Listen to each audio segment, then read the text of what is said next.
Om Sri Sai Ram. We are back with another edition of Pranasakha.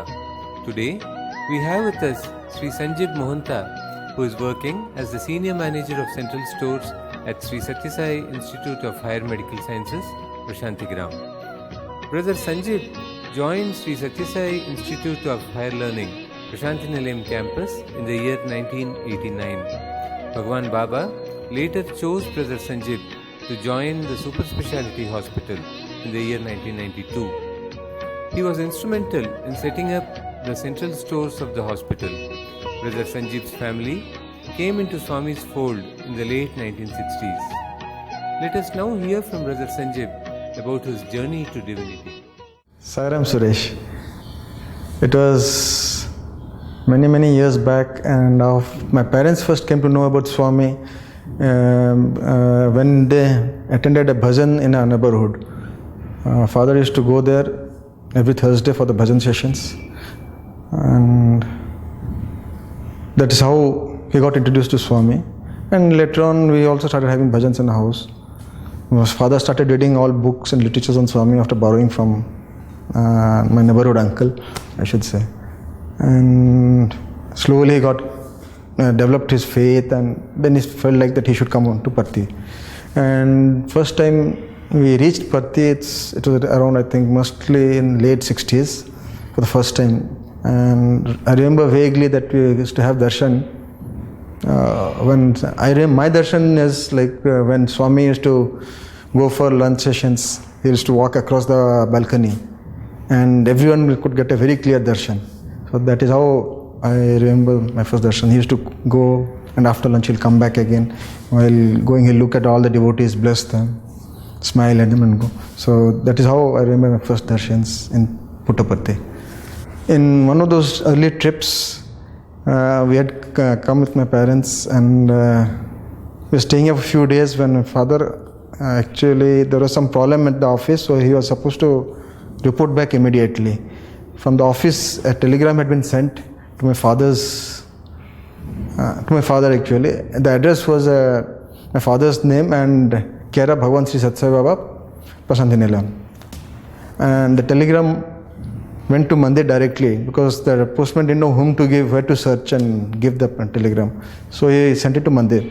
Swami received and the telegram and gave it to the secretary, I should say, because one person, it must be a secretary, and he gave him instructions also to where to find us and deliver the telegram. And that person came and met my father. Actually, we were sitting under the tree that time chatting. He came and delivered the telegram to my father, and he said, Swami has asked that you should attend and go back immediately as there is some urgent work. And also gave some prasadam from Swami. How did your relationship with Swami develop after you visited Puttaparthi for the first time? My father used to collect photos of Swami and Swami's literatures every time he visited Parthi, and that he used to take it with him, come home, and slowly those photos became part of our altar puja room. As he developed interest in Swami, he started going to Samiti bhajans, attending Samiti programs, and I think in my college days only I started going to Samiti and attending bhajans there. How did you decide to join Sri Sathya Sai Institute of Higher Learning? When I finished my post-graduation, I was just wondering what I'll be doing next. I had heard a lot about the institute from my father, so with great enthusiasm I had applied for the MBA course in this institute. After the entrance exams were over, my father suggested that we go and have darshan of Swami before going back home. So we went to Mandir. Swami was then in Vrindavan. We went from here by bus to Vrindavan and had darshan of Swami. That is when father said we'll give a letter to Swami.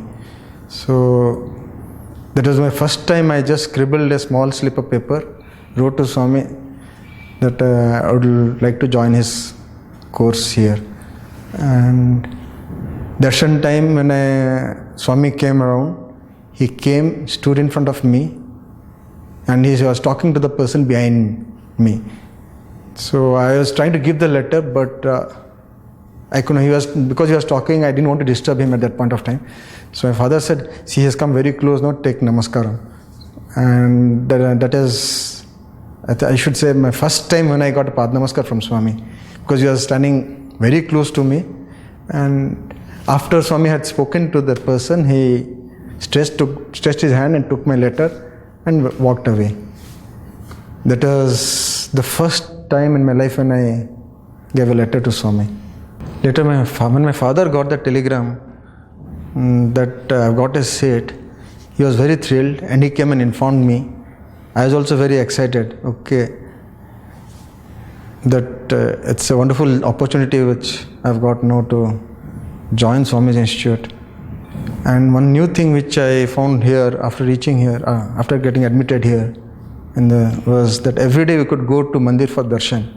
Swami, whom we used to worship in the puja room, now getting to see him live, walking in front of you, talking to you, it was really very exciting. Brother Sanjib, could you tell us how darshans were during your stay as a student here? During darshan time, we used to try and get a front rows as far as possible.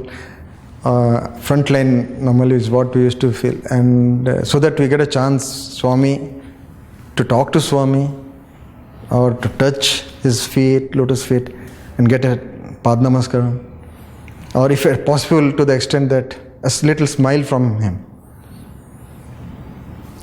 And that used to be everyday affair. Every day we used to go try for this thing, and the day he looks at you and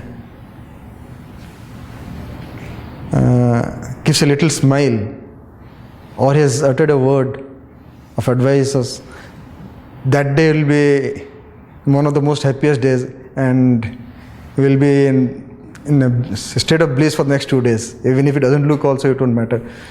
And if you get a chance to get a Pad Namaskar, you will be still more happy there. That is how we used to wait for those darshans and the moments with Swami. Could you share with us, brother, some experiences which happened during darshans? During darshan time, I had an opportunity to sit in the front line.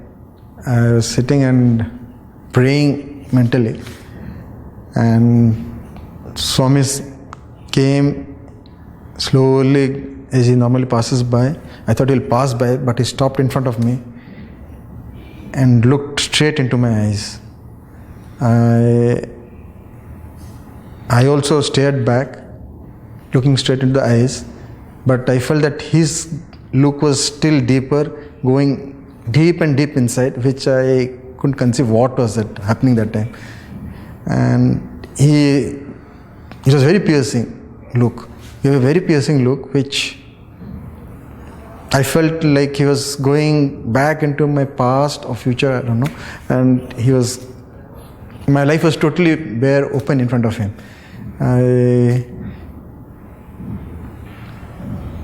I was trying, I had a letter in my hand, which I thought I'll pass it on, but he was not looking at anything, he was just going on looking at my eyes.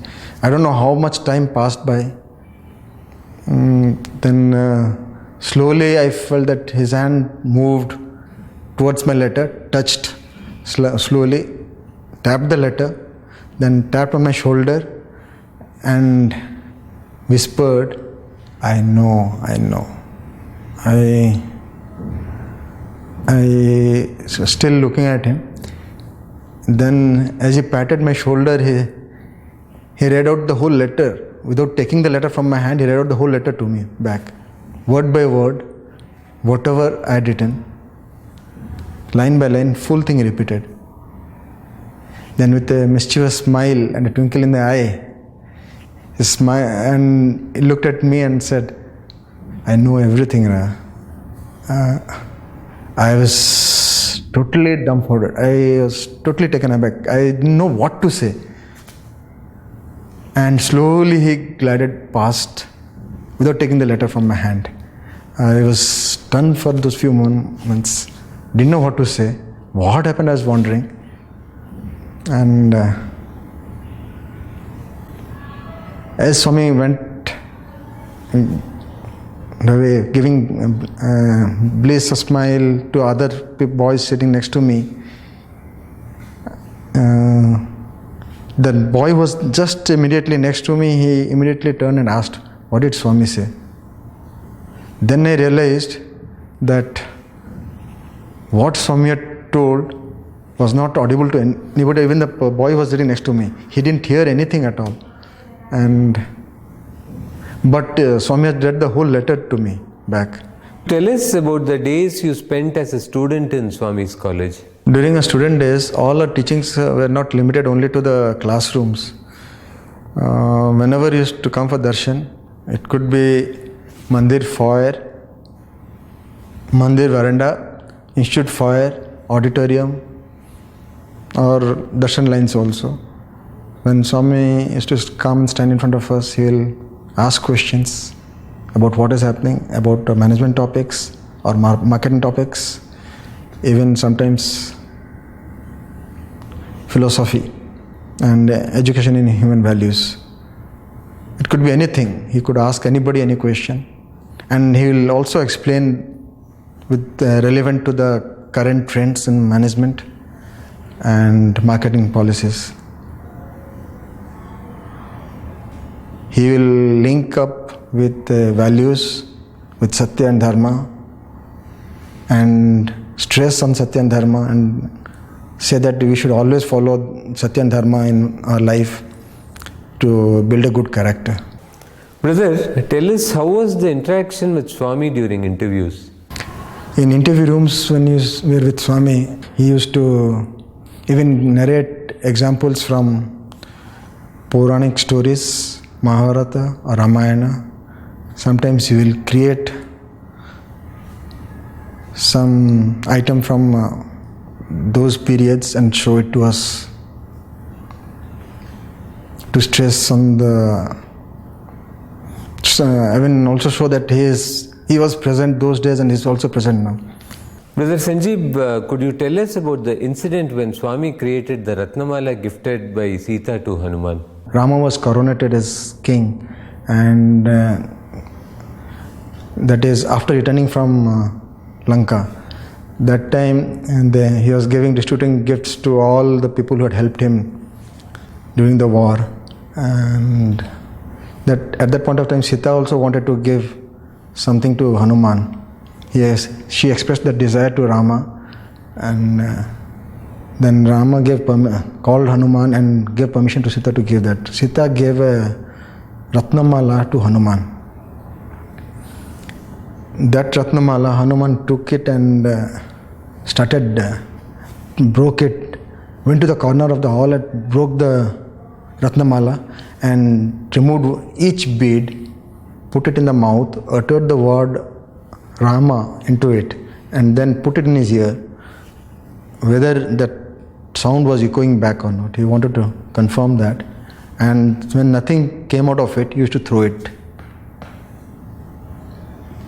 And every bead he bit the word Rama and then tested it. And he was throwing away all the beads. Everyone was stunned to see the very valuable Ratnamala which Mother Sita had given was being scattered away.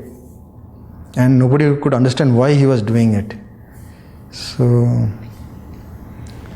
then Rama asked on behalf of everybody to explain to people, all those who were seated, why he was doing it.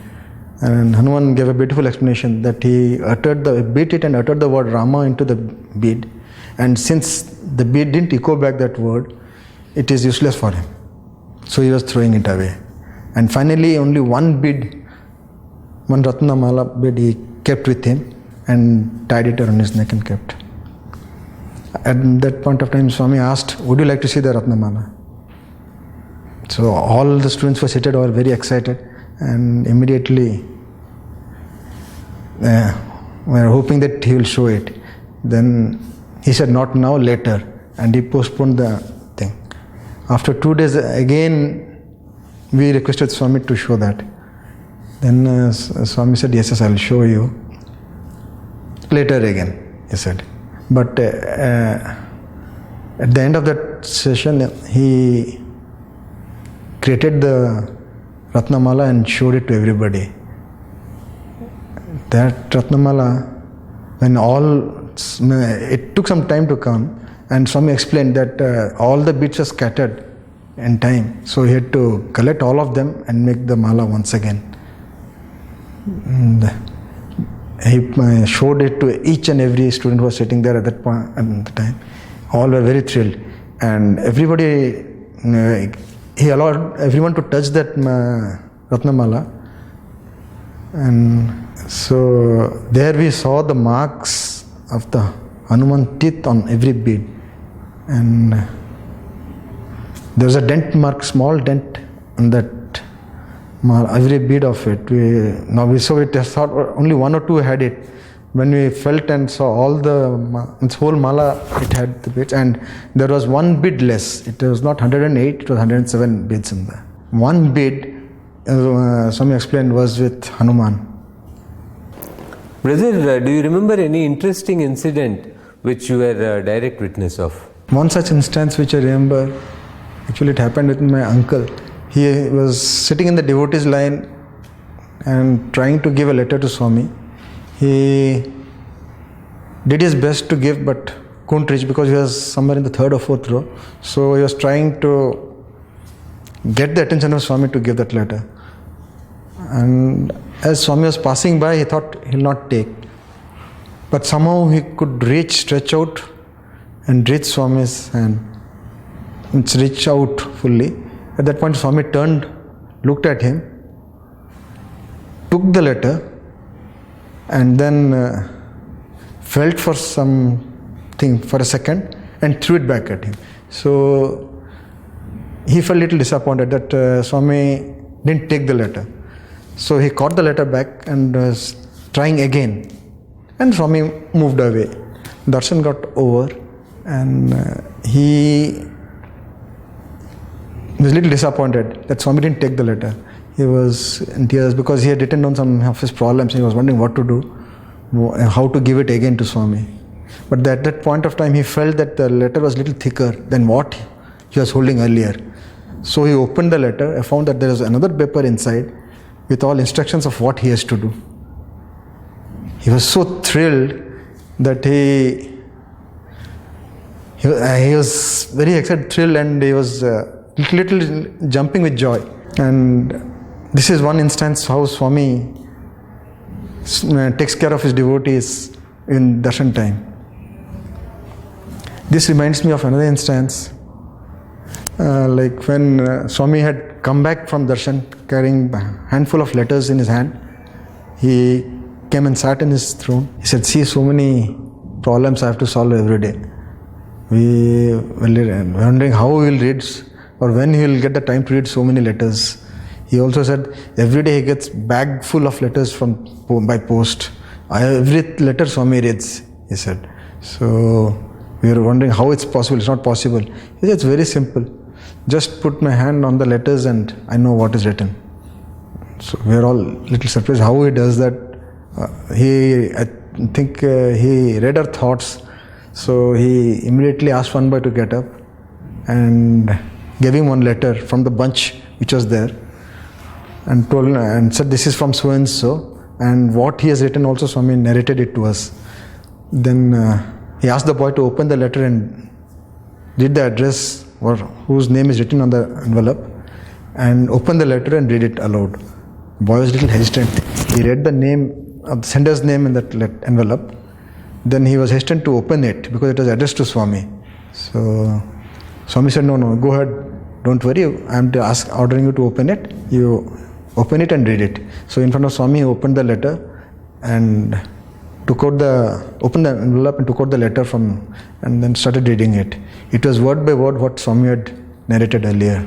That is an example of Swami's omniscience and omnipresence. Then after that he explained, it is not that I touch and I read it. I come to know about this when you start writing the letter. Because when you start writing the letter, you think of me first. And when you think me, your thought has come to me. So that is when your message has reached me. Brother Sanjib, you have verily studied in God's college. Was there an occasion when Swami openly declared that he was the creator himself? when you are in front of him, it was like we are open books. And he could read our thoughts. Even he could tell instances of our lives which had happened earlier. We would have forgotten. And they are all very common. And he used to say, I can turn earth into sky and sky into earth. There is nothing impossible known to these hands. He used to show the hand and say, there's nothing impossible which these hands cannot do. Coming to these hands, I remember one instance when he was, after darshan, after the interview, he came out of the interview room and walked to the place where we were sitting. There, in front of us, he stood and showed his palms, open arms stretched out to us, and showed and asked, what is in these hands? So we were at that point immediately a little excited. Yes, he's showing the hands. No, I think something is going to create and show to us. So all kept quiet that some materialization is going to take place in front of us then and there. Nobody dared give an answer. Like, if he's going to create something, who knows what he's going to show? He looked blankly at everyone. What? What is in my hand? Nobody again dared answer. Nothing. Then he said, with a smile, he said, nothing. Say nothing. We didn't know what he meant. He said, nothing. We can see it's nothing. So he is again repeating, and then he smiled again and he said, nothing. You're seeing anything there? There's nothing in this. So, okay, maybe thought he's going to create something and show us. Then he looked straight, deep outside, looked like he was staring at infinity for a few minutes, and slowly he said, look there outside world. So many things are there. Whatever you want, you will get there. Everything is available outside. Here, nothing. Then he gave a beautiful explanation. It had a very deep meaning. He said, this nothing is everything. And that everything which you're seeing outside is nothing. What do you want? Nothing or everything?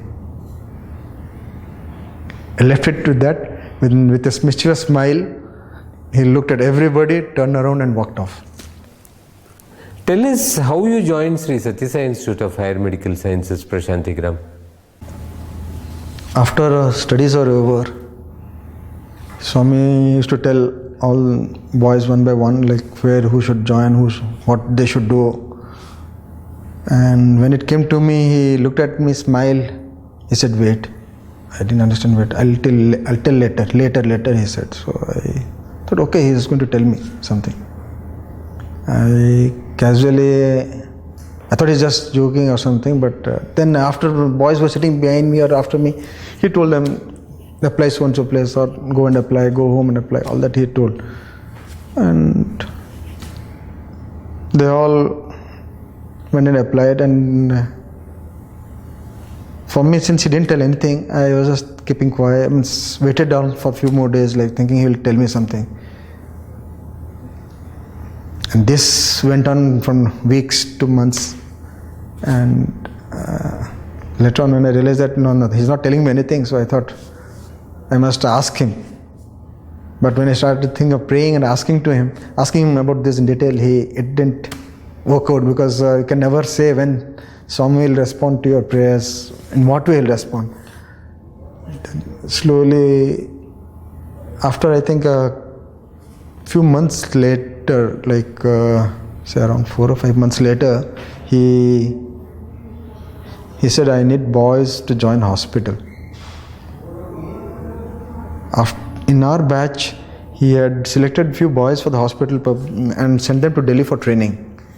But then that time I was not selected, so I had no idea that I will be joining hospital also. When it was time for the hospital inauguration to take place, that time he said he needs few more boys to join the hospital So in the veranda darshan time only he said, we will need some boys. So who all are ready? So he didn't say anything. Then he just looked at me. You and 2-3 boys were there along behind me. Be ready. That is all he said that time. So I said, okay, that means one more chance is there for us to get an opportunity to serve him. And that same afternoon, he came out again second time, asked for warden, then asked the warden, taking my name and asking, where am I? Where is Mohanta? Normally I used to sit behind. This time I stood up. I was standing because it is a balcony darshan time. So I was standing in the front next to warden. Swami came, looked at me, looked at warden, looked at everybody, nodded, and then went off. I was hoping that because he was looking for me, Swami will tell me something. So immediately it was time for darshan.